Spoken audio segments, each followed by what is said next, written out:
Do you know what I hear more than anything else in my emails, in my LinkedIn comments, in my discovery calls?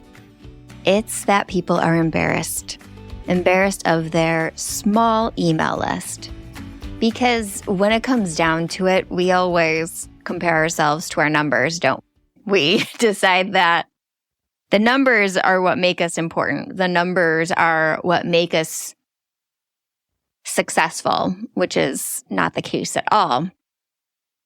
But your email list size does directly correlate to the sales that you got. It gets a lot easier to sell when you have a good, healthy email list.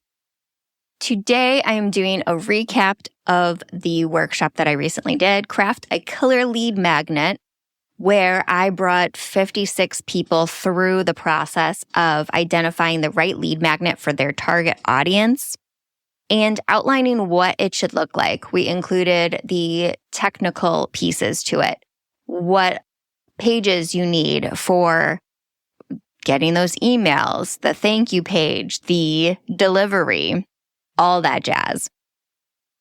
So today, stay tuned because I'm going to dig into that and it's going to be a good talk. First things first, friends. When you are trying to identify the perfect lead magnet, you want to describe your ideal customer.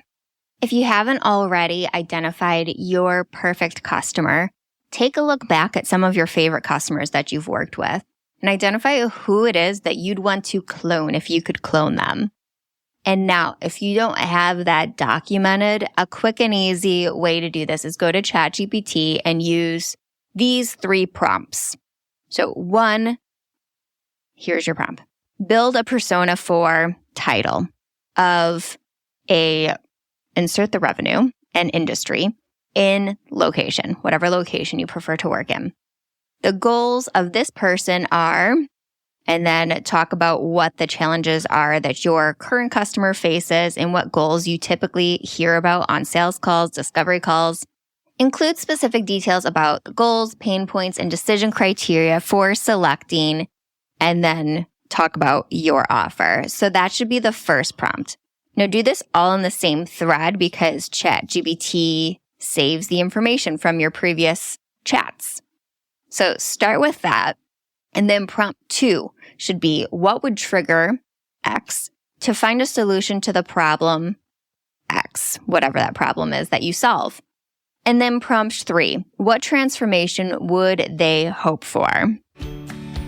Hey there, fellow entrepreneurs and B2B marketers.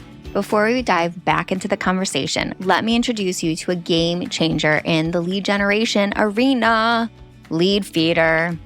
Now, we all know the struggle of identifying those elusive website visitors and turning them into valuable leads. But what if I told you there's a tool that not only promises, but delivers on supercharging your lead generation and sales efforts? Enter Leadfeeder. Imagine having the power to identify companies visiting your website, track their behavior in real time, and seamlessly integrate it all with your CRM. Leadfeeder is not just a tool, it's your secret weapon for efficient and targeted lead engagement. What sets Leadfeeder apart?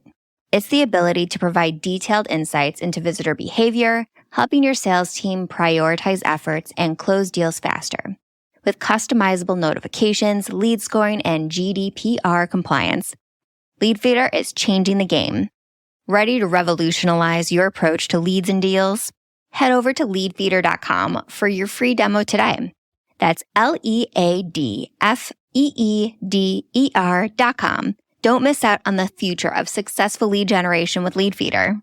So those are the 3 prompts that I use to start off a customer avatar.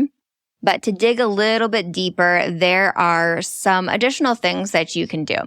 You can survey them. You can just send an email out to your list with a survey using SurveyMonkey, Typeform, something like that. Even Google Forms, totally free. And ask them very specific questions so you can help yourself understand what triggers them to buy, what challenges they're going through, what transformation they want to see, what does their ideal life look like. And some other ways you can do that is run a poll on social media. You can schedule connection calls with a few of your past clients that you really loved working with and have conversations with them. You might think that it's awkward, but it's not awkward. Usually, whenever I've scheduled these, they have been really excited to connect again because we haven't talked in a while.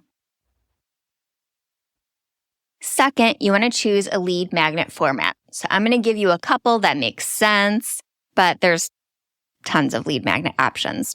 So a PDF, an ebook, a webinar, masterclass, mini course, workshop, quiz, templates, tools like calculators, audits, or mini apps. Those are all options for lead magnets. Now, how do you know which one is the right for your target market?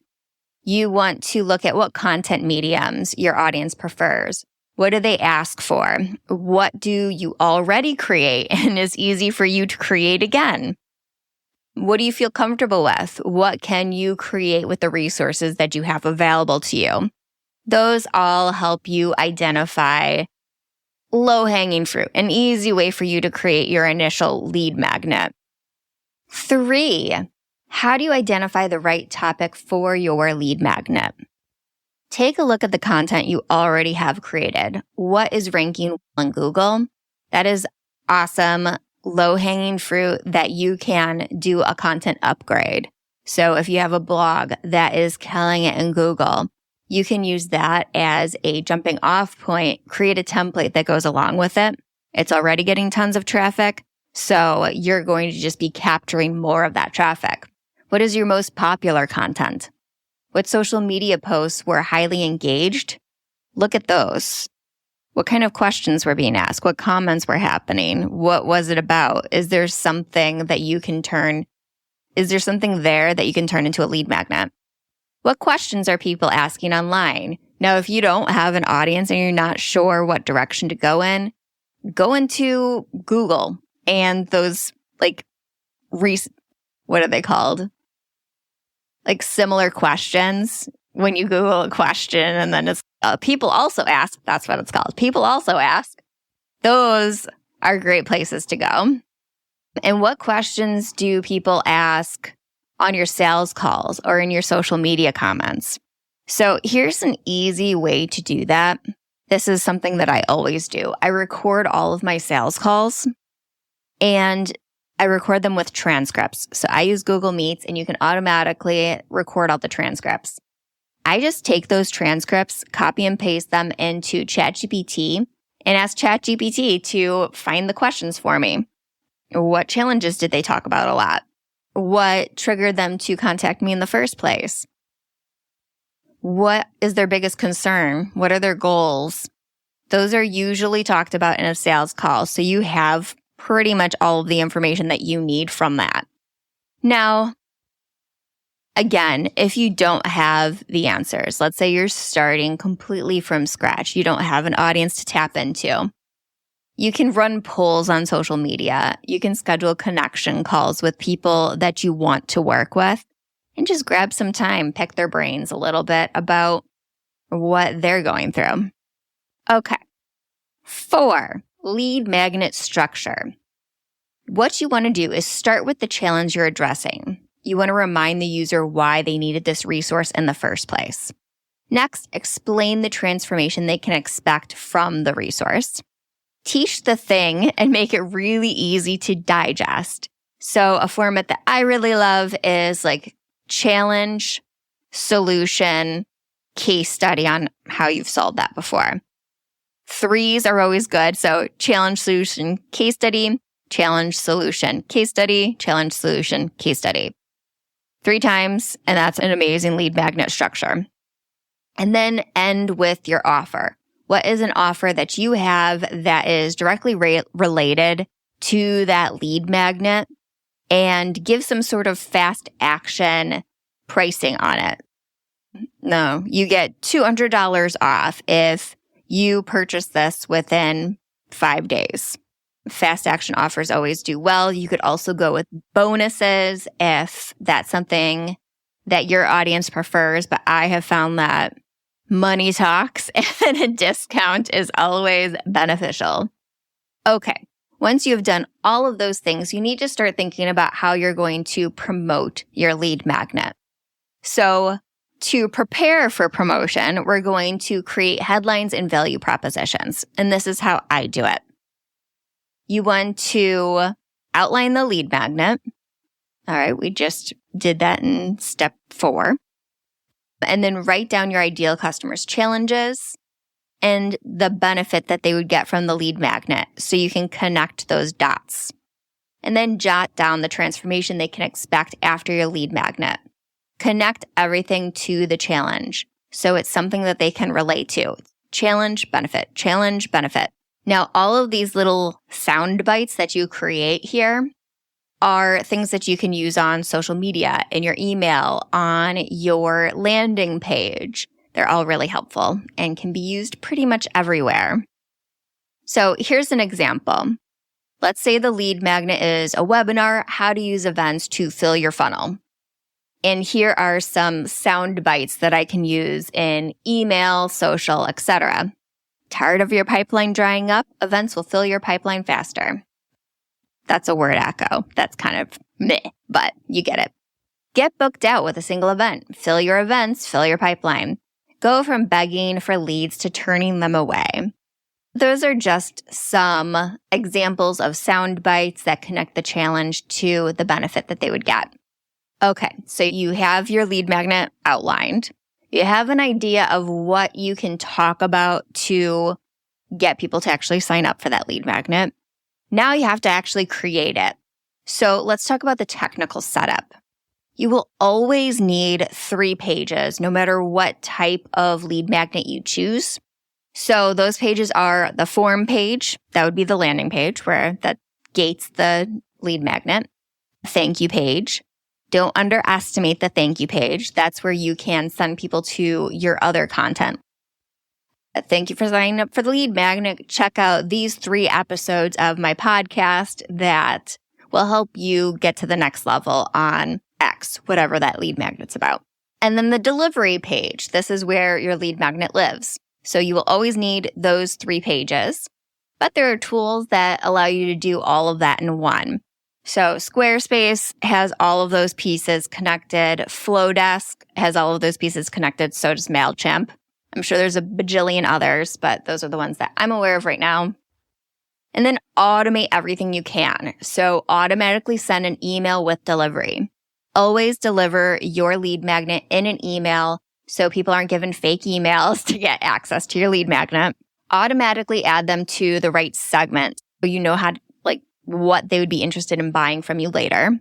And then add them to a workflow for the offer that you're trying to link that lead magnet to. So you can automatically start selling them on that upgrade, that either low cost offer or a fit call for your bigger offer. And tools you'll need are email marketing platform, a website, and if all of your stuff is disjointed and not connected, you'll need Zapier to connect the dots. And last is promotion, because you need people to actually sign up for that lead magnet. Yes. So here's my promotion list. You want to do email marketing, social media, newsletter swaps with partners, other marketers, other businesses that have the same audience as you. Live streams. I almost always do a live stream about a day before the lead magnet goes live. That's usually for something that is live, like an event. YouTube video walkthroughs are really great. They tease people on what that lead magnet is in the video and they'll download it. So put the link in the description. Webinar swaps. Get in front of someone else's community that has the mirror audience as yours and talk about that lead magnet. Podcast guesting. They always ask you at the end of a podcast if you have any freebies that you want to give away to the audience, make sure to share it there. Guest writing. If you are writing articles in someone else's publication, you have your bio option and you can put your lead magnet in your bio. Meetups. Meetup.com is a great place to build a community and promote your lead magnets, your events, your workshops, your live streams, all of that.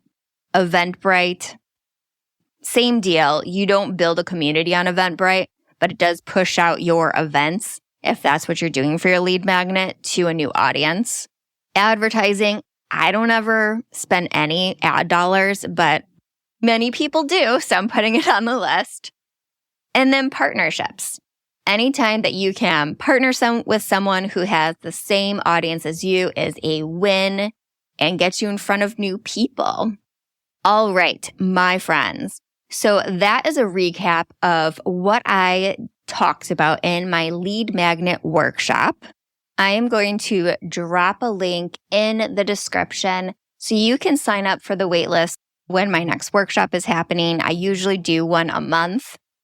And I'm also going to drop a link so you have the option of watching that live workshop on lead magnets. And you can also get the workbook that went with it and the slide deck that went with it. So I'll have that in the description along with the waitlist link. Last thing, if you want your lead magnet created for you, I am offering a special deal for anybody who downloads this workshop. So you can get an extra $200 off of your lead magnet creation. That's a huge deal. So when you sign up for this workshop, you will get that link. Make sure to take advantage of it. And if you're listening to this right when it comes out, I only have 3 spots left for 2023. Grab them up so you can have a brand new, perfect lead magnet in 2024 and you're ready to grind and grow that email list. I'll see you next time and happy late Thanksgiving.